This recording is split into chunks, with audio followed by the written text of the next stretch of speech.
সময়ে এসে মাসুদউদ্দিন চৌধুরী কেন গ্রেপ্তার হলো?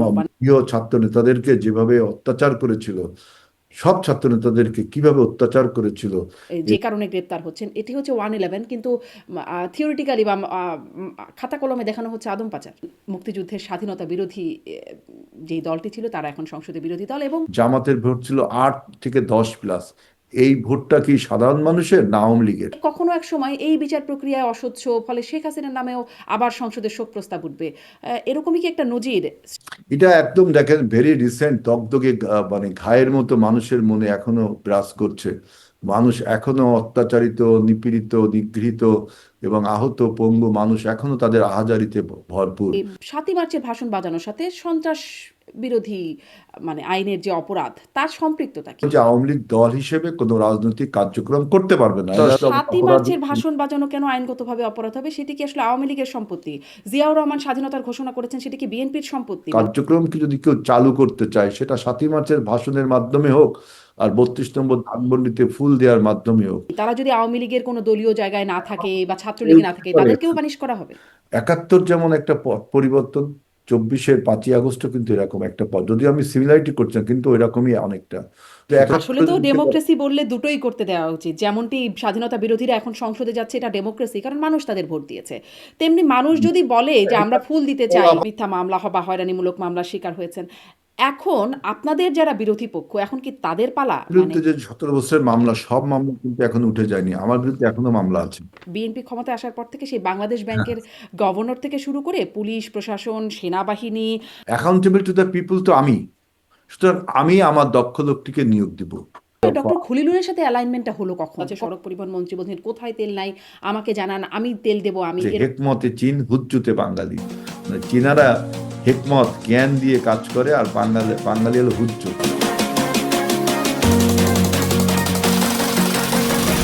প্রশ্ন হবে লাগামহীন। জানতে চাই, জানাতে চাই এই সময়ের পালস অফ পলিটিক্স। স্বাধীনতার মাসে সংসদের প্রথম অধিবেশনে 71-এর মানবতা বিরোধী অপরাধে দণ্ডপ্রাপ্ত আসামিদের নামে শোক প্রস্তাব গ্রহণ, বঙ্গবন্ধুর 7ই মার্চের ভাষণ বাজানোর অপরাধে মারধর করে পরে সন্ত্রাস বিরোধী আইনে গ্রেপ্তার, এসবের বার্তা কি? আওয়ামী লীগ আমলে দলীয় নিয়োগের কড়া সমালোচনা করা বিএনপি ক্ষমতায় বসার সঙ্গে সঙ্গেই বাংলাদেশ ব্যাংক থেকে বিশ্ববিদ্যালয়, প্রশাসন থেকে সেনাবাহিনী, সর্বত্র দলীয় বিবেচনায় নিয়োগ দিল কেন? অতীতে দলীয় পছন্দে জ্যেষ্ঠতা লঙ্ঘন করে ময়নিউ আহমেদকে সেনাপ্রধান বা সম্প্রতি গ্রেপ্তার সাবেক সেনা কর্মকর্তা মাসুদউদ্দিন চৌধুরীকে 9ম ডিভিশনের জিওসি করার মতো নিয়োগ দিয়ে সুফল তো পায়নি, বরং তারাই 1/11-র কারিগর হয়ে অবর্ণনীয় নির্যাতন করেছেন বর্তমান প্রধানমন্ত্রী তারেক রহমান এবং তার ভাই আরাফাত রহমান কোকোকে। সব আমলে যদি এমন দলীয় নিয়োগই চলে, তাহলে দল নিরপেক্ষ, যোগ্য ও দক্ষ লোকদের জায়গা কোথায়? অন্যদিকে তেল নিয়ে সরকারের তেলেস্মাতি কথামালায় আস্থা হারাচ্ছে মানুষ। সামনে কি করবে সরকার? এসব নিয়ে কথা বলতে স্বপ্নধরা নিবেদিত পালস অফ পলিটিক্সে আমার আজকের অতিথি ছাত্রদলের সাবেক সভাপতি আজিজুল বারী হেলাল এমপি। জনাব আজিজুল বারী হেলাল এমপি, আপনাকে স্বাগত জানাচ্ছি পালস অফ পলিটিক্সে আমার আজকের আয়োজনে। আপনাকেও ধন্যবাদ। অনেক ধন্যবাদ, আপনি সময় দিচ্ছেন, যুক্ত হয়েছেন। আসলে বেশ কয়েকটা বিষয় নিয়ে কথা বলবো। বর্তমান যেই তেলের সংকট চলছে, সরকার বলছে সংকট নাই, কিন্তু মানুষ পাচ্ছে না তেল, সেটি নিয়ে কথা বলবো একটু। সম্প্রতি গ্রেপ্তার, জামিন এবং আইনের শাসন প্রসঙ্গটি একটু কথা বলতে চাইবো। সরকারের কয়েকটি আলোচিত সমালোচিত সিদ্ধান্ত ইত্যাদি নিয়ে আপনার সাথে কথা বলতে চাইবো। কিন্তু শুরুটা করি, আমরা কথা বলছি স্বাধীনতা দিবসে, স্বাধীনতার মাস চলছে, ফলে সেটা থেকেই শুরু করতে চাই যে এই মাসেই সংসদের প্রথম অধিবেশন হলো এবং সংসদে বিরোধী দল এখন মুক্তিযুদ্ধের স্বাধীনতা বিরোধী যেই দলটি ছিল তারা এখন সংসদে বিরোধী দল, এবং প্রথম দিনেই যে শোক প্রস্তাব উত্থাপিত হলো, সেখানে 71-এর মানবতা বিরোধী অপরাধীদের নামে শোক প্রস্তাব উত্থাপন করলো শুধু বিরোধী দলই না, সরকারি দলের বা জাতীয় সংসদের চিফ হুইপ তিনিও উত্থাপন করলেন। আসলে বিষয়টা কেমন নজির স্থাপন হলো? দেখুন, প্রথমে আপনাকে আমি বলতে চাই, আজকে 25শে মার্চ, সেই কালো রাত্রের ভয়ালো দিন। সেই স্মৃতি বিজড়িত দগদগে ঘায়ের মতো আমাদের বাংলাদেশি মানুষের মনে এটা বিরাজ করছে। আজকে সেই ভয়ালো রাত। এই রাতেই বাংলাদেশের স্বাধীনতার ঘোষক প্রেসিডেন্ট জিয়াউর রহমান বলেছিলেন যে আই ডু রিভোল্ট, আমি বিদ্রোহ করলাম। আমি আমার কথা শুরু করতে চাই যে বাংলাদেশে এতদিন, গত 17 বছর ধরে যে মাফিয়া শাসন চলেছিল, যে সেই শাসনকে কিছু ছিটেফোঁটা এখনো উত্তরাধিকার সূত্রে আমরা বয়ে চলেছি, সেটার বিরুদ্ধেও আমাদের একটা রিভোল্ট, একটা বিদ্রোহ। এখন আপনার আপনার প্রশ্নে আসি। আপনি বলছেন যে শোক প্রস্তাব নিয়ে। দেখুন, যে মানবতা বিরোধী বা যুদ্ধ অপরাধী, এটা ছিল মানবতা বিরোধী অপরাধ। এই অপরাধের বিচার বাংলাদেশের এমন কোনো মানুষ নেই যেটা চায়নি। কিন্তু এই বিচারটা নিয়ে যখন আপনার রাজনীতিকীকরণ হয়েছিল, কোনো একটি রাজনৈতিক দল এটা পকেটস্থ করে তাদের মন মাফিক ইচ্ছা মতো, এবং বিচার এবং আইনের সমস্ত সংস্কৃতিকে ভঙ্গ করে আহ, এই ব্যবস্থা চালু করেছিল, তখন অনেকেই প্রতিবাদ করেছিল যে বিচারটা সঠিকভাবে হোক, এবং একটা জনমত গঠন করে বিশেষ করে সমস্ত দলের অংশগ্রহণে এই ধরনের বিচার প্রক্রিয়া করলে সেটা ভালো হতো। আমরা সেই সময় সেটা প্রতিবাদ করেছিলাম যে সমস্ত দলের অংশগ্রহণে এই বিচারটা যেন হয়, এবং এই বিচারের নামে যেন কোনো প্রহসন না হয়। এই বিচারকালীন সময় আমরা স্কাইপ বিতর্ক আরো অনেক কিছু দেখেছি। আহ, এখন এই বিচারটাকে যেহেতু আমরা ওই সময় আপনার প্রক্রিয়াটাকে বিচারকে আমরা বিচার করতে হবে, এটা আমাদের ঠিক, বিচার প্রক্রিয়াকে আমরা প্রশ্ন প্রশ্ন করেছিলাম। এখন সেই জন্য এখন দেখেন যে এই কতগুলো নাম প্রস্তাব করা হয়েছে যে শোক প্রস্তাবে, কিন্তু প্রক্রিয়াকে এটা এখনো প্রশ্নবিদ্ধ গৃহীত করেছিলেন, হয়নি। কিন্তু ধরেন যারা আসামির মানে কাঠগড়ায় ছিলেন বা যাদের দণ্ডপ্রাপ্ত হয়ে যাদের নামে শোক প্রস্তাব আনা হচ্ছে, তাদের ব্যাপারে মানে আপনাদের যেই দলের স্রষ্টা আর কি, দল যিনি তৈরি করলেন, শহীদ প্রেসিডেন্ট জিয়াউর রহমান, তিনি মুক্তিযোদ্ধা ছিলেন বা আপনাদের দলে অনেক মুক্তিযোদ্ধা আছেন, তারা জানেন, একদম চাক্ষুষ তারা সাক্ষী, আপনারাও জানেন নিশ্চয়ই, আমরাও জানি, কিন্তু তারা আর কি প্রত্যক্ষভাবে তারা সাক্ষী দেখেছেন, শুনেছেন। অতএব এখান থেকে এই প্রশ্নটা করা যে যাদের বিচার প্রক্রিয়ার আওতায় আনা হলো তাদের ব্যাপারেও কি আপনাদের এই বিষয়টা ছিল যে আসলে বিচার প্রক্রিয়ার মধ্যে যাদেরকে আনা হচ্ছে বা যাদের বিচার করা হচ্ছে তারা আসলে কোনোভাবেই এর সাথে সংশ্লিষ্ট ছিলেন না? না, কোনোভাবে সংশ্লিষ্ট না, এটা আমরা কখনোই বলিনি। পিপলস পারসেপশন একটা বড় ফ্যাক্টর। পিপলস পারসেপশনে এভরিথিং রাইট, আপনি যেগুলো বলছেন যে এগুলো সব ঠিক, কিন্তু যেহেতু বিচার প্রক্রিয়াটা নিয়ে আমরা প্রশ্ন তুলেছিলাম, সেই জন্য সেই প্রক্রিয়াটা যেহেতু আপনার অস্বচ্ছ ছিল, তাই হয়তোবা আপনি যখনই আবার এই বিচারগুলোকে আপনার স্বচ্ছ প্রক্রিয়ার মাধ্যমে একটা ঐক্যবদ্ধ জাতি হিসাবে, মানে ঐক্যবদ্ধ বলতে বলতে পিপলসের যে জনমত, পাবলিক ওপিনিয়নটাকে যদি একত্র করতে পারতাম, তাহলে খুব ভালো হতো, তাহলে এই প্রশ্নগুলো এখন তোলা যেত না। সেজন্য বলছি, দেখেন, এই এই যে যারা রাজাকার, যারা স্বাধীনতা বিরুদ্ধে, তাদের নিয়ে সবাই কিন্তু রাজনীতি করেছে, তাদেরকে সবাই কিন্তু একদম। অনেক সময় কোলে টেনে নিয়েছে, অনেক সময় দূরে ঠেলে দিয়েছে রাজনৈতিক স্বার্থে। আমরা রাজনৈতিক দল হিসেবে বিএনপি মুক্তিযুদ্ধের, আপনি যেটা বললেন যে ঘোষক তারই দল, সুতরাং আমরাও সেভাবে মনে করি যে এই রাজাকারদের বিচার স্বচ্ছ প্রক্রিয়ার মাধ্যমে একটা বিচারটা হলে সবচেয়ে ভালো হতো। এখন যেমন ধরেন শেখ হাসিনার বিচার হয়েছেও, সেই বিচার নিয়েও আন্তর্জাতিক অঙ্গন থেকে প্রশ্ন উঠেছে যে সেখানে বিচারের সঠিক মানদণ্ড সেটি মেনে চলা হচ্ছে না। সেখানেও অনেক মানে আদালত অঙ্গনের ভেতর থেকেই আইনজীবীর সাথে বিচারকের কথোপকথন সেটিও মানে অফেয়ার হয়ে যাওয়ার কথা, যেখান থেকে সেটুকু অংশ ফাঁস হয়ে যাওয়ার পরে সেটুকু বিতর্কের জায়গা তৈরি করছে। একদম প্রসিকিউটরদের মোটা অঙ্কের টাকার দুর্নীতি নিয়ে জামিন দেওয়া, বিচারের বিভিন্ন জায়গায় প্রভাব খাটানোর জায়গাগুলো উঠে আসছে। বিচারক বা প্রসিকিউশন টিমের এক বিচারক, মানে দুঃখিত, এক প্রসিকিউটর আর এক প্রসিকিউটরের নামে নানান রকম অভিযোগ তুলছে, এমনকি বিচারকদের যে যোগ্যতা তাদের সেটি নিয়েও অনেক প্রশ্ন আছে। ফলে কখনো এক সময় এই বিচার প্রক্রিয়ায় অস্বচ্ছ, ফলে শেখ হাসিনার নামেও আবার সংসদে শোক প্রস্তাব উঠবে। এরকমই কি একটা নজির সৃষ্টি হলো? এরকম নজির সৃষ্টি হলো না। যদি আপনি মনে করেন যে কেউ যদি কোনো মনে করে যে এই বিচারটা অস্বচ্ছ প্রক্রিয়া হচ্ছে, ডক্টর ইউনূসের নেতৃত্বে যে সরকার ছিল তারাই বিচারটা শুরু করেছে। আমাদের টার্মে আমরা পাবলিক প্রসিকিউটরকে বদল করেছি। আর আপনি দেখেছেন যে আপনার এতগুলো প্রশ্নের জন্য হোক আর যে কারণেই হোক, বিচার প্রক্রিয়াটা স্বচ্ছ করবার জন্য কিন্তু আমরা প্রসিকিউটরও বদল করেছি। সুতরাং আপনাকে আরো অপেক্ষা করতে হবে যে বিচারটা শেষ পর্যন্ত আহ, ন্যায্যভাবে হচ্ছে কি না। যদি এটা দিয়ে কোনো প্রশ্ন ওঠে, তাহলে ভবিষ্যতে তো এরকম হতেই পারে। এটা তো আপনি এখন থেকেই কনফার্মলি বলে দিতে পারবেন না যে এই বিচার নিয়ে প্রশ্ন উঠবে না। এখন দেশের ভিতর কিন্তু এখন এই ধরনের কোনো প্রশ্ন ওঠেনি। যখন উঠবে তখন অবশ্যই এইসব প্রশ্নের উত্তর এই আমরা যারা বিচার ডক্টর ইউনূস সরকার থেকে শুরু করে বর্তমান সরকার যে বিচার প্রক্রিয়া করছে সে উত্তরগুলো তাকেও দিতে হবে। জি। মানে উত্তরগুলো হয়তো তাকে দিতে হবে, কিন্তু বিচার প্রক্রিয়া তো শেষ হয়ে যাবে, বা তিনি হয় কনভিক্টেড হবেন বা মুক্ত হবেন।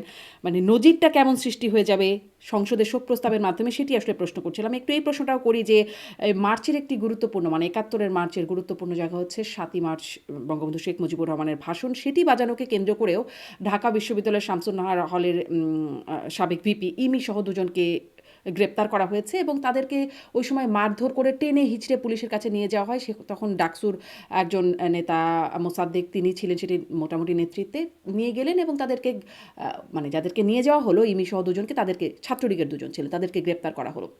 যারা মারধর করলেন বা টেনে হিচড়ে নিয়ে গেলেন তাদেরকে আবার কিছুই বলা হলো না।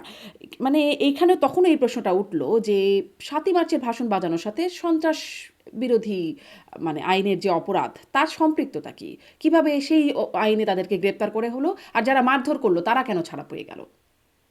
দেখুন, আমি প্রথমে যে প্রশ্নের যে উত্তরটা দিব সেটা হলো যে আওয়ামী লীগের কার্যক্রম আপনার নিষিদ্ধ করা হয়েছে last verdict, the peoples offence যারা করেছে, মানবতা বিরোধী অপরাধ যারা করেছে গত 17 বছর, সেখানে আওয়ামী লীগ দল হিসেবে এবং আওয়ামী লীগের নেতৃবৃন্দকে আপনার সেই আসামি করা হয় হুম। এবং বলা হয় যে আওয়ামী লীগ দল হিসেবে কোনো রাজনৈতিক কার্যক্রম করতে পারবে না। এটা হলো গভর্নমেন্টের একটা আইন বা নির্দেশ। হুম। আপনি নির্বাহী সুতরাং আদেশ। নির্বাহী একটা আদেশে তার কার্যক্রম বন্ধ করেছে। সুতরাং ৭ই মার্চের ভাষণ বাজানো এবং ওই দিনে রাজনীতির আওয়ামী লীগ যে আওয়ামী লীগের নেতাকর্মীরা ছাত্রলীগ বা বিভিন্ন দলের তাদের সমর্থিত ছাত্রলীগ যে রাজনীতি যে কাজগুলো করে, এটা কিন্তু আইনগতভাবে অপরাধ। সেই অপরাধে তাদেরকে মামলা দিয়েছে পুলিশ এবং আপনি বলতে পারেন কেন সন্ত্রাস ৭ই অপরাধ। মার্চের ভাষণ বাজানো কেন আইনগতভাবে অপরাধ হবে? সেটি কি আসলে আওয়ামী লীগের সম্পত্তি? জিয়াউর রহমান স্বাধীনতার ঘোষণা করেছেন, সেটি কি বিএনপির সম্পত্তি? মানে যদি কেউ জিয়াউর রহমানের ঘোষণা বলতে চায় সেটা কি বিএনপির হয়ে আমি যাবে? একটা বলি, আওয়ামী লীগের রাজনীতি আর ৭ই মার্চের ভাষণ অঙ্গাঙ্গিভাবে জড়িত। আপনি যদি বলেন যে না ৭ই মার্চকে আপনি আলাদা করে দেখছেন, সেটা আপনার একটা ভিউজ। কিন্তু আহ, আপনার বিশেষ করে 5ই আগস্টের গণ অভ্যুত্থানের পরে এই যে আওয়ামী লীগের যে সমস্ত ন্যারেটিভ বা আইকন যাই বলেন আপনি হুম। কেন, এগুলো সবই কিন্তু আওয়ামী লীগের ব্যক্তিগত সম্পত্তিতে পরিণত হয়েছে। সুতরাং আওয়ামী লীগ যেহেতু আপনার রাজনৈতিক দল হিসাবে নিষিদ্ধ, কার্যক্রম নিষিদ্ধ, সেই আইনে তাদেরকে আপনার সন্ত্রাস দমন আইনে আপনার গ্রেফতার করা হয়েছে। এখন বলছেন যে তাদেরকে আবার পাবলিক বা অন্য কোনো দলের রাজনৈতিক নেতৃবৃন্দ তাদেরকে মারধর করেছে। এখন তাদেরকে রাজনৈতিক কার্যক্রম নিষিদ্ধ হলে তাদেরকে দমন করার দায়িত্ব পুলিশের, আইন শৃঙ্খলা রক্ষাকারী। পাবলিক যখন এখানে ইন্টারফেয়ার করতো তাকেও জবাবদিহিতার আওতায় আনা উচিত। কে এই কাজগুলো করলো, তাই না? আর আমাদের দেশের সংস্কৃতিটা এমন হয়েছে যে আহ, সরকার যে কাজটা পালন করবে আগেই বিভিন্ন দলের নেতাকর্মীরা উচ্ছ্বাসী হয়ে এই কাজটা করতে চায়। এইগুলো আর কি আপনাকে বন্ধ করতে হবে। জি। যেই কাজটা ল এনফোর্সিং এজেন্সিস তাকে সেই কাজটা করতে দিতে হবে। সুতরাং ৭ই মার্চের ভাষণ এবং আওয়ামী লীগের রাজনীতি যেহেতু আমি বললাম যে অঙ্গাঙ্গিভাবে জড়িত একটা আইকনে পরিণত হয়েছে, আওয়ামী লীগের বিভিন্ন ন্যারেটিভস, আপনি এটার মধ্যে 32 নম্বর ধানমন্ডি আনতে পারেন, হুম। তারপরে ৭ই মার্চের ভাষণ আনতে পারেন, আরো অনেক কিছু আছে যে এখন ধরেন পদ্মা সেতু আওয়ামী লীগ এককভাবে কৃতিত্ব দাবি করে, সেটি তারা তাদের উন্নয়নের রোল মডেল হিসেবে ওইটাকে একদম ভাবে দেখায়। এখন কি পদ্মা সেতু দুদিন পরে গিয়ে ভেঙে ফেলবে মানুষ? মানে না যেহেতু না তারা তাদের দখল করে নেওয়া একটা সম্পত্তির মতো অবস্থা, ন্যারেটিভ। এটা ওই সময় যে ন্যারেটিভটা ছিল যে পদ্মা সেতু আওয়ামী লীগ করেছে, আপনি কি বিশ্বাস করেন এটা আওয়ামী লীগ করেছে? না, এটা জনগণের টাকায় করা হয়েছে। চীনের একটা ব্যাংক হুম। লোন দিয়েছে। সেই অবশ্যই লোনটা জনগণের টাকায়। সেই লোনটা কিন্তু জনগণ, এই যে আমরা যে সেতু পারাপারের সময় যে টাকাটা দেই হুম। এবং আমাদের ট্যাক্সের টাকা, সুতরাং আওয়ামী লীগ আমলে হয়েছে। That does not mean Awami League সরকার নিজস্ব অর্থায়ন থেকে এই টাকাটা করেছে। এটা জনগণের অর্থায়ন থেকে একটা কিন্তু আপনি দেয়া হয়েছে। বলছিলেন না ন্যারেটিভের কথা, তো ন্যারেটিভ তো আওয়ামী লীগ এভাবে বলেছে। মানে আওয়ামী লীগ বললেই কি আসলে সেটি আওয়ামী লীগের সম্পত্তি হয়ে যাচ্ছে কিনা? না, ৭ই মার্চ আওয়ামী লীগের এটা ন্যারেটিভ, তার মানে কি এটা আওয়ামী লীগের সম্পত্তি? ৭ই মার্চ কি আমাদের ইতিহাসের অংশ নয়? ৭ই মার্চের ইতিহাসের অংশ, এটা তো আমি বলছি না। 7ই মার্চে তাহলে 7ই মার্চের ভাষণ বাজালে কেন সেটি অপরাধ হবে? যদি এখন পর্যবেক্ষণ করেন, তো বলেন, তাহলে কিন্তু আপনি আরেকটি আলোচনায় চলে যাবেন। সেজন্য আপনাকে অনেক সময় দিতে হবে। কারণ 7ই মার্চে কি আমাদের পূর্ণাঙ্গ স্বাধীনতা ঘোষণা করা হয়েছিল? না। এই নিয়ে অনেক বক্তব্য আছে। যেবারের সংগ্রাম মুক্তির সংগ্রাম, দ্যাট মিন সংগ্রাম হবে। হুম। দ্যাট ডাজ নট মিন সংগ্রাম we are starting the hmm. Struggle, তা বলছে না। কিন্তু আরো অনেক কথা আছে সেখানে, যেমন আপনার বক্তব্য কিভাবে শেষ করা হয়েছিল, এইসব অনেক প্রশ্ন আছে। আমি ইতিহাসের এই সমস্ত প্রশ্ন এখন আর সামনে তুলতে চাচ্ছি না। আমি শুধু বলতে চাচ্ছি 7ই মার্চের এই ভাষণটা নিয়ে আওয়ামী লীগ এমন অবস্থা করেছে, এটা আর জাতীয় সম্পত্তিতে থাকেনি, জাতীয় সম্পদও থাকেনি। এটা আওয়ামী লীগের একটা সম্পত্তিতে পরিণত হয়েছে। এটা যদি জাতীয় সম্পদে পরিণত হতো, করতে পারতো Awami League, that was the good. But এটা করতে পারিনি বিধায় আজকে এগুলো আওয়ামী লীগের একটা আইকন বা ন্যারেটিভ, যেভাবেই এই বলেন। জন্য সাতই সুতরাং মার্চের আওয়ামী ভাষণ লীগের বাজালে 7ই মার্চের ভাষণ বাজালে তাকে গ্রেপ্তার করা জায়েজ, মানে যায়। জায়েজ মানে, আমি বলছি যেহেতু আওয়ামী লীগের কার্যক্রম নিষিদ্ধ, হুম। তা আপনার রাজনৈতিক কার্যক্রমের মধ্যে তো এটা পড়ছে। রাজনৈতিক কার্য, কিন্তু আপনি আমার ইমি সাথে ইমি তো অনেক ছাত্রলীগ বা আওয়ামী লীগের কেউ না, মানে সে ডাকসুর সাবেক একটা হলের ভিপি ছিল। তাকে কেন গ্রেপ্তার করা হলো মারধর করে? আচ্ছা, ছাত্রলীগ না হয় বুঝলাম নিষিদ্ধ সংগঠনের সদস্য, তাদেরকে গ্রেপ্তার করা হয়েছে, কিন্তু ইমিকে কেন গ্রেপ্তার করা হলো? এখন ইমি হয়তো বা ছাত্রলীগের ছিল, এখন তিনি হয়তো নিজে না, তিনি খোলস। ছাত্রলীগের না, তিনি ছাত্রলীগের না। আপনি দেখেন যে ডাকসু নির্বাচনে আপনি দেখেছেন যে হুম। আহ, ছাত্রলীগের ভিতর গুপ্ত, ছাত্র শিবিরের মধ্যে গুপ্ত হয়ে থাকা ছাত্রলীগ, ছাত্রলীগের মধ্যে গুপ্ত হয়ে থাকা ছাত্র শিবির, এই ঘটনাগুলো তো আমরা সবাই জানি। এখন ইমি হোক আর ছাত্রলীগ এর হোক আর না হোক, 7ই মার্চের ভাষণ যেহেতু আওয়ামী লীগের রাজনীতির সাথে জড়িত হয়েছে, এটা আর জাতীয় সম্পদে নেই, তাই ইমিকে গ্রেফতার বা ইমির প্রতি এই আইন জারি করা হয়েছে। এটি আইনের শাসনের বাস্তবায়ন হয়েছে বলেই আপনার মত? আমি আইনের শাসনের বাস্তবায়নের কথা বলছি না। যেহেতু সরকার একটা আইন করেছে যে আওয়ামী লীগের রাজনীতি লাস্ট ভার্ডিক্ট না আসা পর্যন্ত কার্যক্রম নিষিদ্ধ, সুতরাং সেই কার্যক্রমকে যদি কেউ চালু করতে চায়, সেটা 7ই মার্চের ভাষণের মাধ্যমে হোক আর 32 নম্বর ধানমন্ডিতে ফুল দেওয়ার মাধ্যমে হোক, আওয়ামী লীগের এই সমস্ত আইকনকে যেহেতু জনগণ প্রত্যাখ্যান করেছে, এই দোষটা কিন্তু আপনি আওয়ামী লীগকেই দিবেন। আওয়ামী তা লীগ যদি দিলাম, এগুলো তা সেটি আওয়ামী লীগের দোষ, কিন্তু জনগণের মধ্য থেকে কেউ যদি মনে করে যে তারা এগুলো পালন করতে চায়, তো তারা কি, তারা যদি আওয়ামী লীগের কোনো দলীয় জায়গায় না থাকে বা কেউ ছাত্রলীগে না থাকে, করে, তাদেরকেও পানিশ করা হবে? এখন যদি কেউ মনে করে যে 71 সালে যে মুক্তিযুদ্ধ হয়েছে, এই মুক্তিযুদ্ধে জামাতে ইসলামের বা যারা আপনার রাজাকার আলবদর ছিল, তারা তো আজকে বাংলাদেশের রাজনীতি করছে, করছে না? করছে। তারা যদি কেউ মনে করে যে 71 সাল ভুল ছিল, অতএব 71 সালে আমরা একটা শোক দিব, এটা কি জনগণ মেনে নিবে? তার এই রাইট কি আছে, এই ফ্রিডম কি তার আছে? আপনি বলেন, সেই ফ্রিডম তো তার নেই। হুম। তাই না? 71কে তো আমরা সবাই আমাদের জাতির একটা জন্ম, birth of a new Nations বলতে পারেন। ঠিক একইভাবে 5ই আগস্ট থেকেও কিন্তু আপনি একটা বার্থ অফ এ ডেমোক্রেসি, তো রিস্টাবলিশ ডেমোক্রেসি, এইভাবে যদি বিচার করেন, তাহলে কিন্তু আপনি এই 24-এর গণ অভ্যুত্থানকে আপনি 71-এর সাথে আমি তুলনা করছি না, কিন্তু একটা ব্যাপক পরিবর্তন তো হয়েছে। একটা মাফিয়াতন্ত্র থেকে আমরা একটা গণতন্ত্রের দিকে যাত্রা করছি। এখন সেই মাফিয়াতন্ত্রে কেউ যদি বলে যে আমাদের এই এই ন্যারেটিভ গুলো আমরা বাংলাদেশে জনগণ বাঁচাতে পারে, জনগণ করতে পারে, তাহলে তো ভুল হবে। তাই তো আসলে 71-এর তো যুদ্ধে ডেমোক্রেসি বললে দুটোই করতে দেওয়া উচিত। যেমনটি স্বাধীনতা বিরোধীরা এখন সংসদে যাচ্ছে, এটা ডেমোক্রেসি, কারণ মানুষ তাদের ভোট দিয়েছে। তেমনি মানুষ যদি বলে যে আমরা ফুল দিতে চাই। আমাদের ঐতিহাসিক ভাবে আমাদের এই জিনিসটা, আমাদের ঐতিহাসিক ভাবে কতগুলো ভুল আছে। এই ভুল থেকে আমাদের কেউ এড়াতে পারবে না। সুতরাং আপনি এই 71-এর যুদ্ধাপরাধীরা যে ডেমোক্রেসির মানে গুণে তারা যে রাজনীতি করছে, শুধু তাই না, এখানে আমাদের রাজনৈতিকভাবে অনেক সিদ্ধান্ত, রং সিদ্ধান্তের ফলে বা চিন্তা ভাবনার ফলে এই এই 71-এর পরাজিত শক্তির এখনো রাজনীতিতে সার্ভাইভ করছে।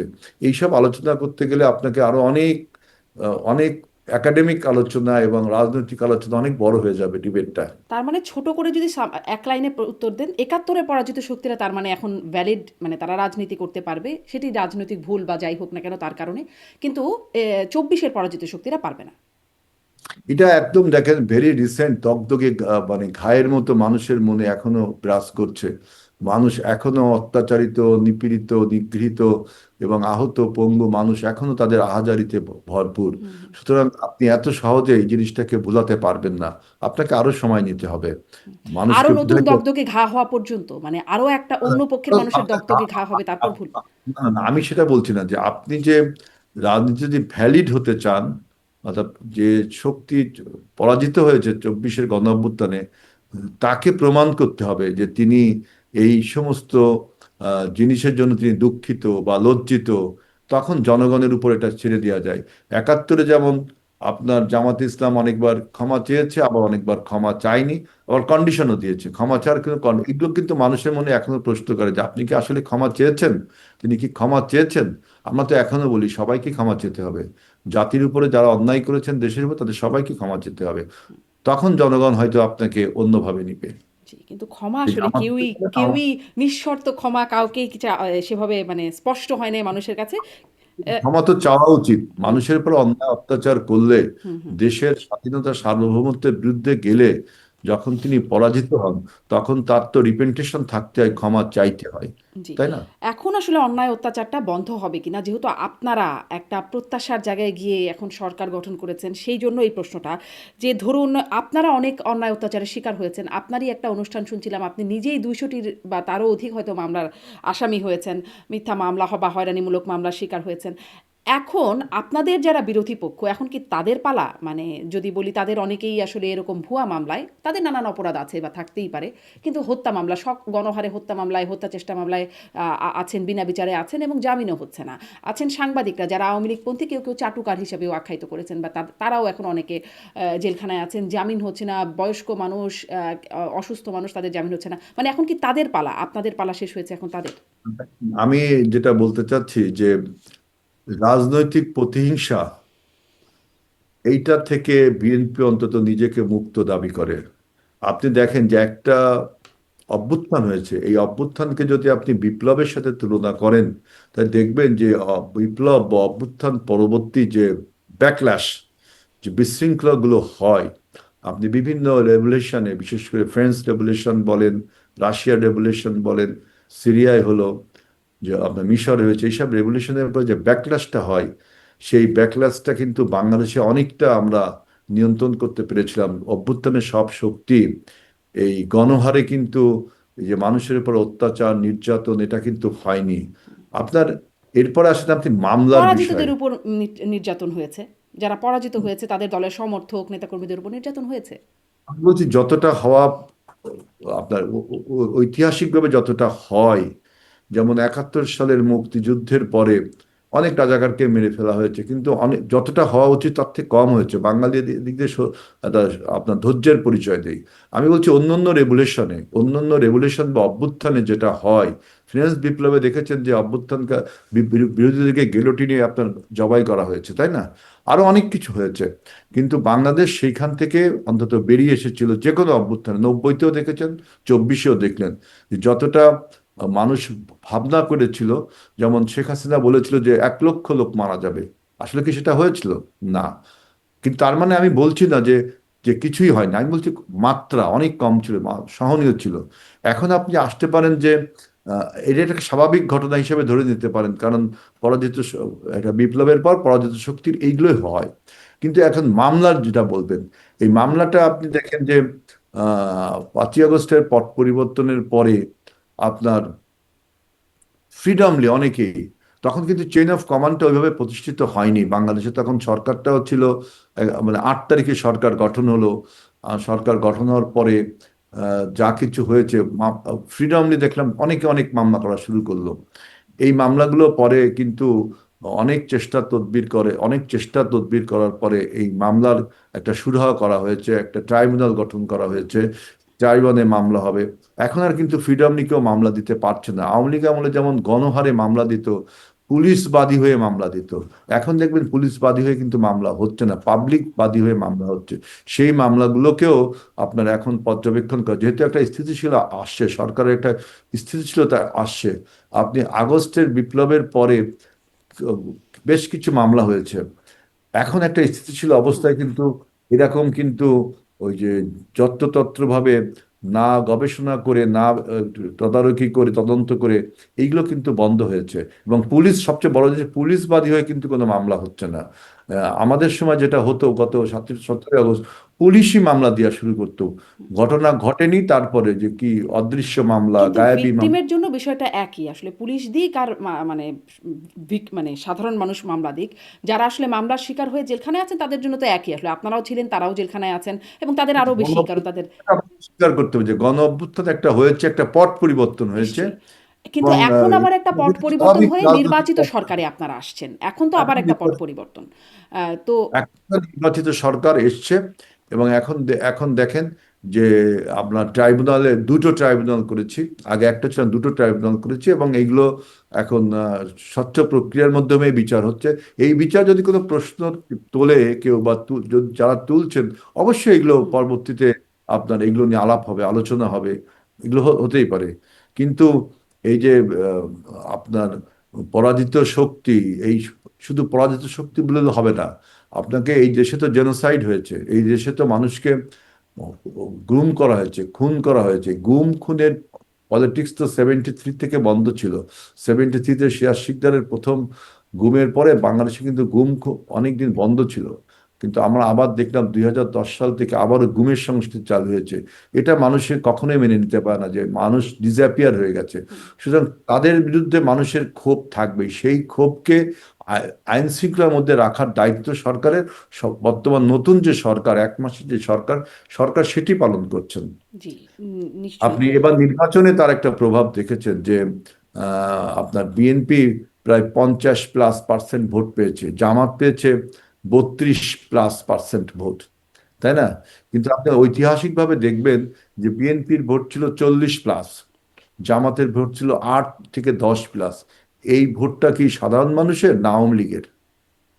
তার মানে কি, যে আওয়ামী লীগ যারা সমর্থক কর্মী, বা যারা নির্দোষ, ইনোসেন্ট, সেই সমস্ত মানুষ তো এখনো বাংলাদেশে রয়ে গেছে, এবং তারা হুম। ভোট প্রদানও করেছে, তাই না?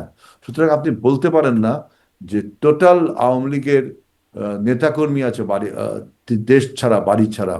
কিন্তু আপনি গত 17 বছরে একবার চিন্তা করেন, পুরো বিএনপির নেতৃবৃন্দ, জি, অন্যান্য আমি দলের সেইখান নেতৃবৃন্দ, থেকেই বলছিলাম যে ১৭ বছর আপনারা হয়েছে না, এবার কি তাদের পালা কিনা? এইজন্যই প্রশ্নটা করছিলাম। ধরেন তাদের ধরেন এই যে আমি বলছি যে জামিন ছাড়া জেলখানায় যারা 17 আছেন, বছরের সাংবাদিক অভ্যুত্থান। ডেভিড বার্গম্যান, ব্রিটিশ সাংবাদিক, তিনি শক্তভাবে লিখছেন। দেশে অবশ্য খুব বেশি সাংবাদিকদের মধ্যে এটি উচ্চারিত হচ্ছে না। ধরেন সাংবাদিক থেকে শুরু করে বিভিন্ন শ্রেণী-পেশার, বিশেষ করে আওয়ামী লীগের সিনিয়র অনেক নেতারা আছেন, যাদের হয়তো অনেক অপরাধ আছে, কিন্তু তাদেরকে হত্যা মামলায় সবাইকে গণহারে মানে জেলখানায় দেওয়া হয়েছে, কারাগারে আছেন, জামিন হচ্ছে না।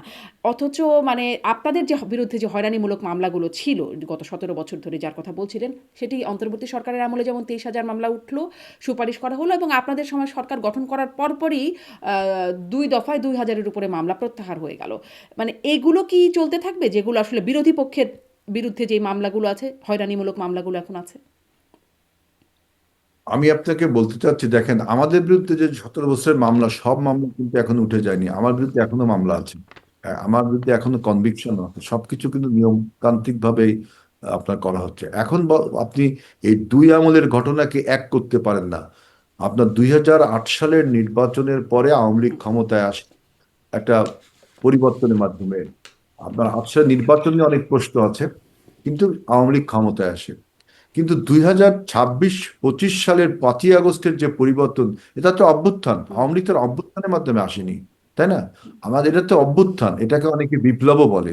সেজন্য বলছি, বিপ্লব পরবর্তী ঘটনা যা কিছু হওয়া পৃথিবীর ইতিহাসে আছে, তার কিছুই কিন্তু বাংলাদেশে হয়নি। সেখান থেকে বাংলাদেশ অনেক ধৈর্যের পরিচয় দিচ্ছে। এখন যদি বলেন যে আওয়ামী লীগ 17 বছর যেভাবে অন্যায়ভাবে আমরা দিয়েছি, আপনারা কি সেইভাবে দিবেন? আওয়ামী লীগ যেভাবে দিয়েছে, সেটা তো কোনো অভ্যুত্থানের মাধ্যমে আসেনি।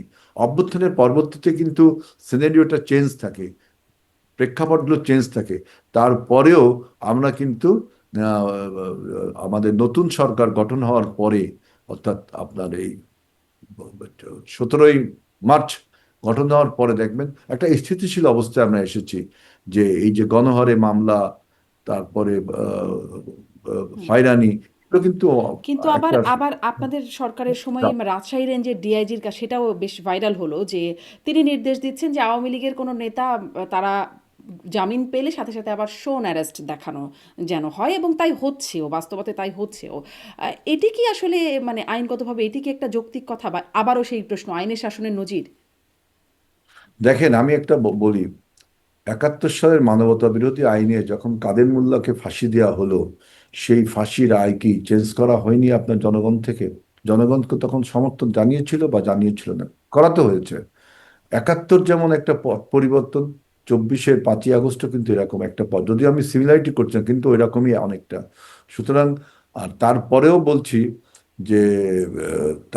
বলছি যে কোনো পুলিশের অফিসার যদি এরকম পাবলিকলি আপনার ডিক্লারেশন দিয়ে থাকে, নির্দেশনা। সেটা অবশ্যই আইনের চোখে আপনার নিন্দনীয়, এবং নিশ্চয়ই সেই ব্যবস্থা আপনার এবং আমার এই অনুষ্ঠান যারা শুনছে, তারা দেখছে, এবং সেটা নিশ্চয়ই তদন্তপূর্বক তার একটা প্রক্রিয়া হবে।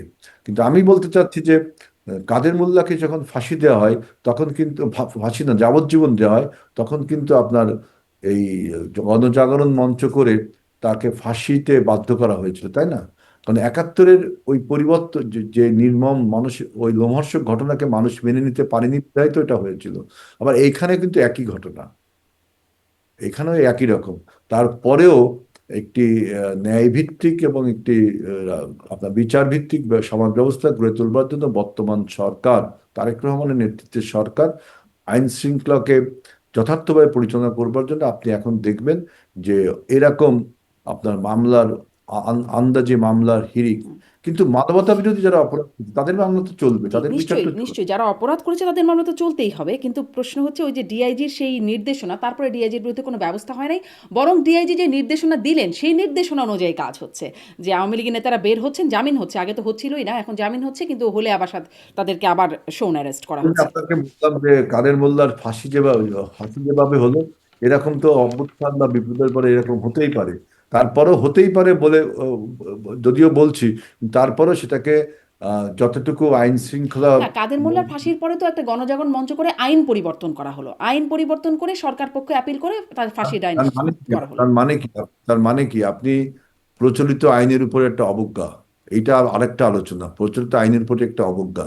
সুতরাং এটি এই অন্তর্বর্তী সরকারের সময়ও আইসিটি আইন কয়েক দফায় পরিবর্তন করা বিপ্লব হয়েছে। বিপ্লব বিপ্লব আপনার অভ্যুত্থান, এইগুলোর যে আপনার লাস্টে যে ব্যাকলাশটা হয়, যে বিশৃঙ্খলাগুলো হয়, সেগুলো বাংলাদেশে অনেক কম হয়েছে। কিন্তু যে কিছু কিছু তো আপনার এই রোগ, এই সিনড্রোম থাকবেই।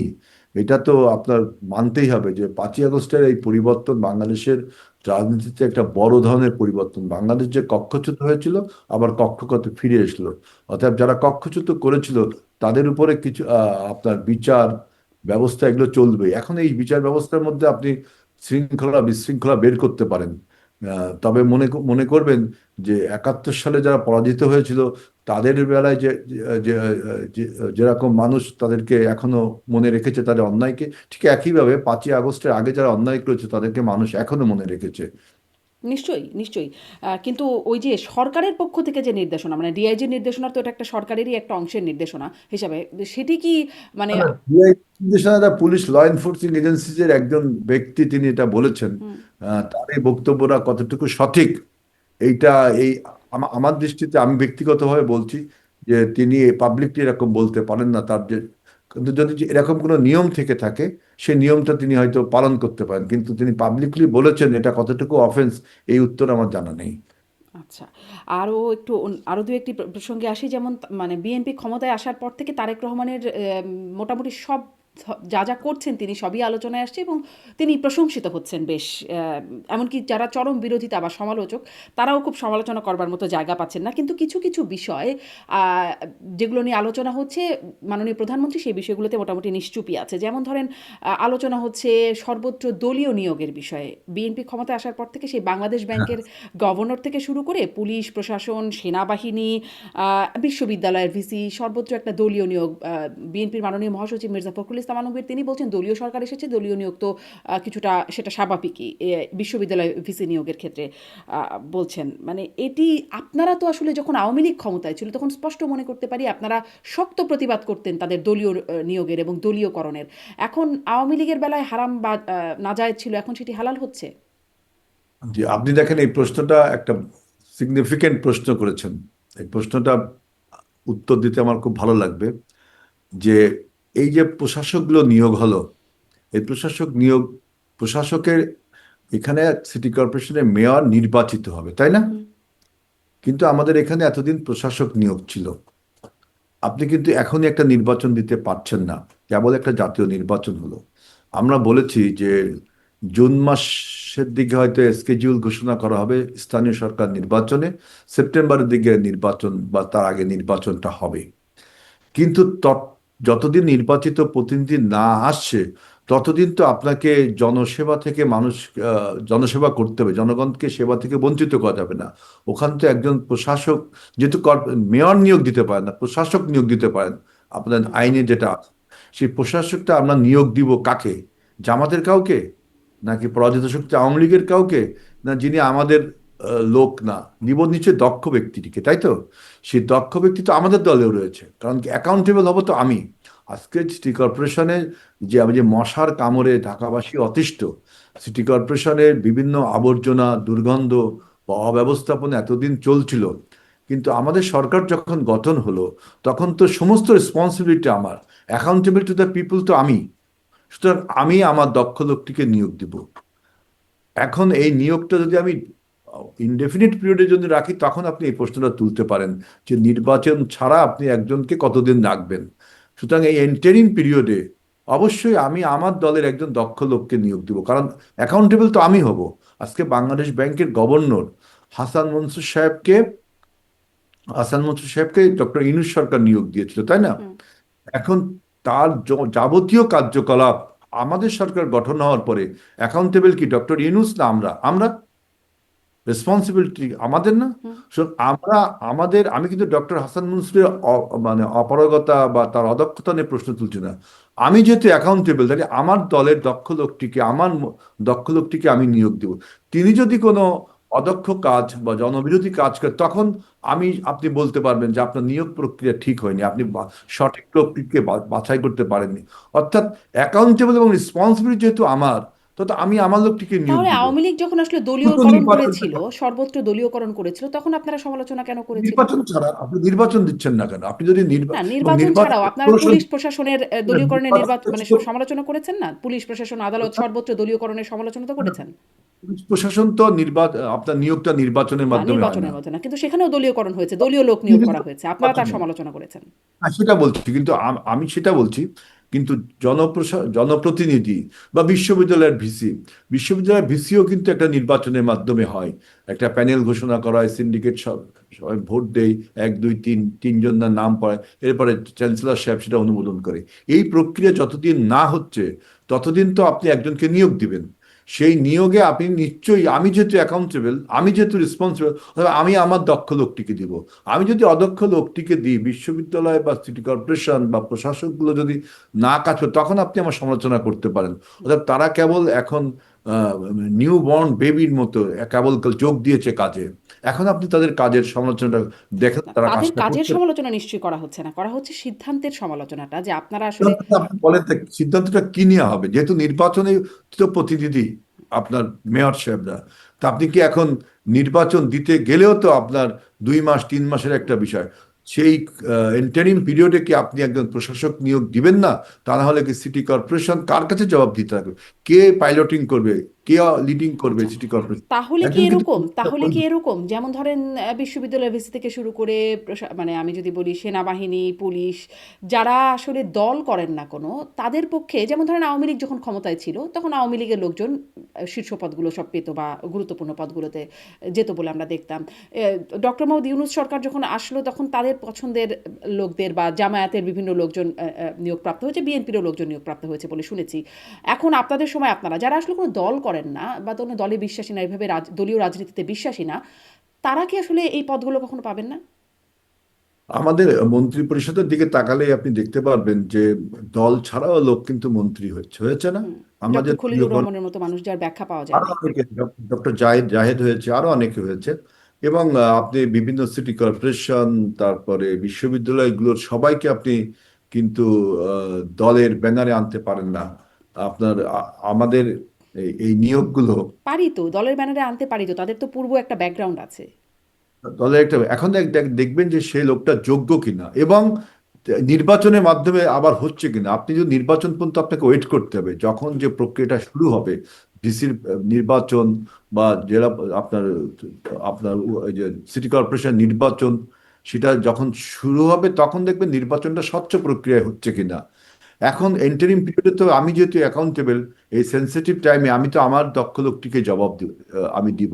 কারণ আপনি, আমি একজনকে, আপনি দক্ষ, আমি জানি আপনি দক্ষ, আপনি ওইখানে নিয়োগ পাওয়ার যোগ্য, কিন্তু আপনি তো সরকারের যে কর্মসূচিগুলো আছে, আমাদের যে পলিটিক্যাল যে ম্যানিফেস্টো আমরা দিয়েছিলাম বা নির্বাচনী ম্যানিফেস্টো, এইগুলো তো আমাকে পালন করতে হবে।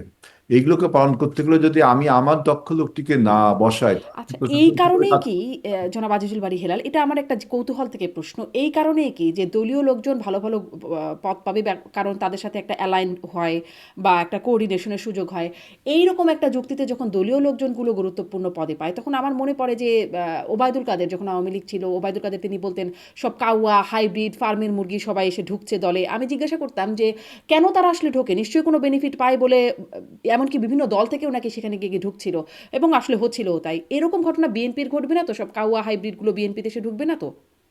না, এখন পর্যন্ত যদি হয়নি যোগ্য লোকটির, আপনি ডক্টর খলিলুর রহমানের কথা বলছিলেন, দেখেন খলিলুর রহমানকে কিন্তু আমরা অপসারণও চেয়েছিলাম, আপনার মনে থাকার হুম, কথা। কিন্তু এখন আমরা তাকে কি পররাষ্ট্রমন্ত্রী হিসেবে নিয়োগ দিয়েছি না? হুম, হুম।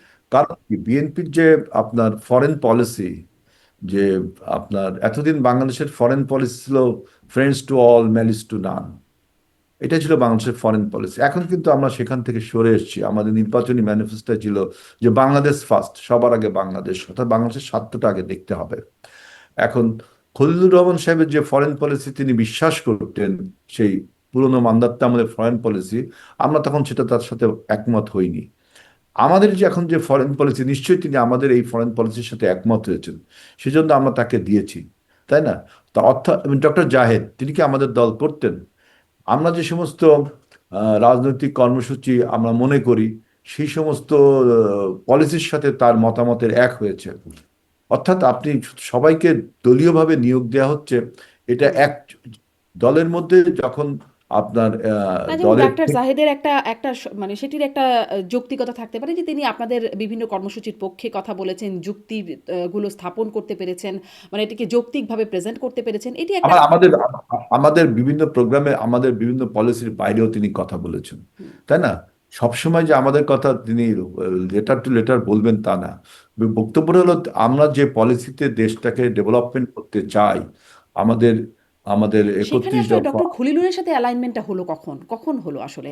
কারণ ওই আপনারা যে তো। জি। আমি বললাম যে আমাদের যে ফরেন পলিসি, হ্যাঁ। এই ফরেন পলিসির সাথে খলিলুর রহমানের যে ফরেন পলিসি ছিল, ডক্টর ইউনূসের যে ফরেন পলিসি ছিল, তার ব্যক্তিগত, তিনি একজন এই পররাষ্ট্র নীতিতে তিনি খুব দক্ষ লোক, তিনি তিনি যে ফরেন পলিসিতে বিশ্বাস করতেন, সেটা আমরা মানতাম না। আমাদের সাথে যখন ঐক্যবদ্ধ হলো, কখন আমাদের হলো এই আমাদের জিনিসটা, হলো কখন ওই আমাদের ঐক্যবদ্ধ ফরেন হওয়াটা? পলিসি মানলেন। এখানে ঠিক দিনক্ষণ তো আপনাকে বলা যাবে না, বলতে হবে যে আমার সেটা কি সেই থিওরি। লন্ডন বৈঠক থেকে হলো? না না না, সেটা আপনি বললে ভুল হবে, কারণ আমার যে থিওরি, আমি যে থিওরিতে দেশটা চালাতে চাই, আপনি হয়তো সেই থিওরিতে দেশটা চালাতে চান, হুম, আপনিও দেশের উন্নতি চান, আমিও চাই, কিন্তু আপনার থিওরি একরকম, আমার থিওরি একরকম। আমি যেহেতু নির্বাচনের মাধ্যমে ক্ষমতায় এসছি, সুতরাং আমি আমার থিওরিটা অ্যাপ্লাই করব। এই থিওরিটা যখন আপনি আত্মস্থ করবেন এবং আপনি সমর্থন জানাবেন, তখন আপনাকে আমার টিমে আমি কাজে লাগাবোই, এটাই স্বাভাবিক। জি, নিশ্চয়ই, নিশ্চয়ই। কিন্তু সেই আত্মস্থ করা বা সমর্থন জানানোর ঘটনাটা নির্বাচনের আগে ঘটলে তো সেটি একটা বায়াসড বিষয় হয়ে যায়। সেটির অভিযোগ করছে এখন জামায়াতে ইসলামী, মানে বিরোধী দল যারা আছেন তারা এটি নিয়ে অভিযোগ করছেন যে এই আসলে তো এমনটি হবার কথা না যে। হ্যাঁ, অভিযোগ তো থাকবেই, হ্যাঁ। অভিযোগ থাকবেই। অভিযোগের খণ্ডন তো আমি করলামই, যে আমরা তো নির্বাচনের আগে তার পদত্যাগ দাবি করেছিলাম, করেছিলাম না? হুম, আমি বললাম যে কোন সত্ত্বে, যে আমাদের ফরেন পলিসির সাথে তার ফরেন ভিউজ জি। এক ছিল না। যখন তিনি আমাদের সমর্থন জানালেন যে হ্যাঁ আপনার ফরেন পলিসি ঠিক আছে, আপনার ভিউজ এইভাবে এভাবে পালন করা যায়, তখন আমরা তাকে কাজে লাগালাম। জি, এটা একটা পূর্ণ প্রশ্ন যে কখন থেকে আসলে সমর্থন বা এই ঐক্যবদ্ধ হওয়ার ঘটনাটি কখন থেকে, কারণ ঠিক তিনি ফ্ল্যাগওয়ালা গাড়িতে এসে আবার ফ্ল্যাগওয়ালা গাড়িতেই ফিরলেন আর কি, মাঝখানে তো কোনো সময়ের ব্রেক দেখা গেল না। ফলে এই প্রশ্নটা মানুষ করছে যে কখন থেকে সেই ঐক্যবদ্ধ হওয়ার ঘটনাটি ঘটলো। প্রশ্ন থাকবেই, উত্তর তো এটাই হবে যে আমার নীতির সাথে আপনার নীতির যখন মতের মিল হবে, তাই না? পৃথিবীতে আপনার এই যে আপনি দেখেন যে যারা স্বাধীনতা বিরোধী তারা কি বাংলাদেশে এখন রাজনীতি করছে না? করছে বিরোধী দলে। করছে না। হুম। তাহলে আমি তো বললাম যে আ- আপনার কাল, সময়, প্রেক্ষাপট অনেক কিছু বদলে দেয়। নিশ্চয়ই, কিন্তু অনেক আমার কিছু আসলে আমাদের বক্তব্য মাথার যে উপর দিয়ে যায় আমাদের তো। না না না আমাদের বক্তব্য যে বিএনপি আপনার যতবার দেখবেন আপনি ক্ষমতায় এসেছে জনবান্ধব কিছু কাজ করেছে। এই এই আলোচনা আপনি তোলেননি, তারপর এই জন্য আমি স্টপ রাখলাম। কিন্তু আমাদের দেশকে ডেভেলপমেন্টের জন্য, দেশের ফরেন পলিসি, দেশের ইকোনমিক পলিসি, এই সমস্ত পলিসির সাথে যদি আপনি দ্বিমত করেন, তখন তো আপনাকে আমার টিমে রাখবো না, তাই না? আমরা সেজন্য পতাকা দাবি করেছিলাম। এখন দেখা যাচ্ছে যে আমাদের ফরেন পলিসিকে যদি আপনার সামনের দিকে নিয়ে যেতে চাই, যে বাংলাদেশ ফার্স্ট, সবার আগে বাংলাদেশের স্বার্থটা আমরা দেখবো। যেমন আমাদের একজন পররাষ্ট্র প্রতিমন্ত্রী শামা ওবায়দ তিনি বলেছেন যে মেরুদণ্ড সোজা করে দাঁড়াবে বাংলাদেশ। আমরা এই ধরনের নেতৃত্ব দেখতে চাই। নিশ্চয়ই আমাদের এই কথার সাথে তিনিও, বর্তমান যে পররাষ্ট্রমন্ত্রী, তিনিও ঐক্যমত হয়েছেন, তা না হলে তো আমাদের টিমে আমরা নিতাম না।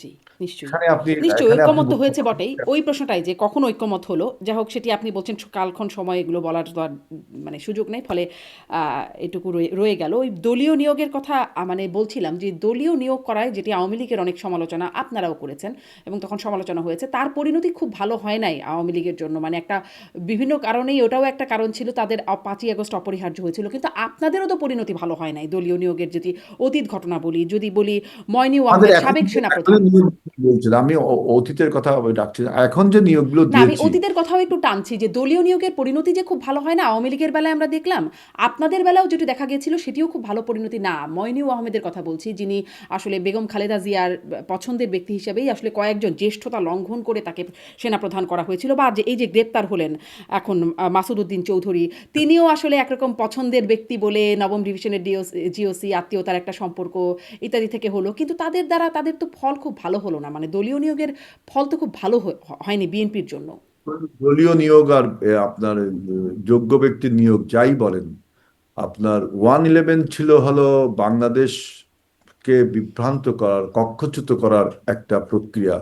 111 তো আর বাংলাদেশের জন্য কল্যাণ বয়ে আনেনি। 111-এর ফলেই 18 বছরের দুঃশাসন আমাদের দেখতে হয়েছে। অতএব 111 ছিল বাংলাদেশের জন্য অভিশাপ স্বরূপ। সুতরাং এই 111-এর যারা কারিগর, দেশি বিদেশি যারাই বলেন, যারা কারিগর, তারা এই সমস্ত কর্মকাণ্ড যে ঘটাতে বাংলাদেশের লোকজনকেই ব্যবহার করবে। সেখানে আপনি যাকেই নিয়োগ দিতেন, বুঝছেন, এই নিয়োগ প্রক্রিয়ার মাধ্যমে কিন্তু আপনি যে আপনার কর্মসূচি বাস্তবায়ন করতে পারেন তা কিন্তু ঠিক না। যখনই আপনার কোনো ষড়যন্ত্র পাকাপোক্ত হয়ে পরিণতি লাভ করে, তখন এই কে কাকে নিয়োগ করলো এটা আপনার প্রশ্ন হয়ে দাঁড়ায় না। তার মানে আসলে শাহাবুদ্দিন দলীয় নিয়োগ বা পছন্দের ব্যক্তি নিয়োগ করে যে খুব কাজে হয় তা তো না।